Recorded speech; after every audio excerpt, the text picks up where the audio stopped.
السلام علیکم ورحمۃ اللہ۔ سوال ہوا کہ نماز میں کف ثوب کا کیا حکم ہے۔ سب سے پہلے تو ہم سوال ہی کو سمجھتے ہیں کہ کف ثوب کیا چیز ہے، کسے کہا جاتا ہے۔ کف کا معنی ہے فولڈ کرنا، ثوب کا معنی ہے کپڑا، یعنی کہ سوال یہ ہوا کہ نماز میں کپڑے کو فولڈ کرنا کیسا۔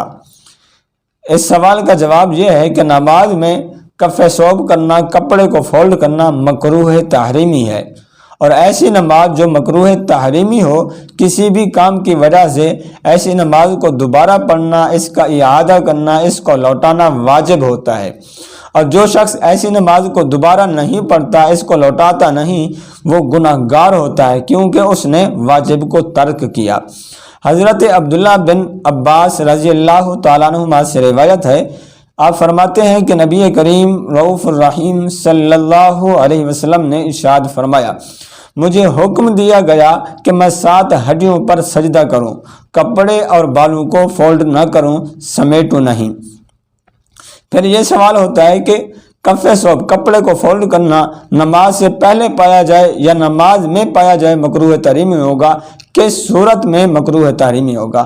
سامعین و ناظرین یہ بات سمجھ لیں کہ کف ثوب خواہ آپ نماز سے پہلے کر لیں یا نماز میں کریں، دونوں صورتوں کے اندر نماز مکروہ تحریمی ہوگی، کسی صورت میں بھی نماز جائز نہیں ہوگی، نماز صحیح نہیں ہوگی۔ اگر آپ کف ثوب کر لیتے ہیں تو سمجھ لیں آپ کو نماز دوبارہ پڑھنی ہوگی، کیونکہ مکروہ تحریمی نماز ہو گئی ہے۔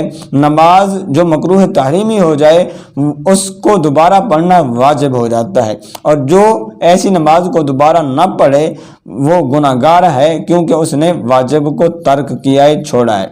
پھر یہ بھی سوال ہوتا ہے کہ کف ثوب کی کتنی صورتیں ہیں، کون کون سی قسمیں ہیں۔ یہ 4-5 عوام کے اندر مشہور ہیں، ان میں سے 4 آپ حضرات کی سماعت کے حوالے کرتا ہوں کہ سب سے پہلے تو نصف کلائی یعنی آدھی کلائی سے زیادہ آستین کو چڑھانا، یہ کف ثوب میں شامل ہے۔ دوسرے نمبر پر شلوار یا پینٹ کو نیچے سے فولڈ کرنا، یہ بھی کف ثوب میں آتا ہے۔ تیسرا یہ ہے کہ شلوار یا پینٹ کو اوپر کی طرف فولڈ کرنا، یہ بھی کف ثوب میں داخل ہے۔ اسی طرح دامن کو سمیٹنا، یہ بھی کف ثوب میں شامل ہے۔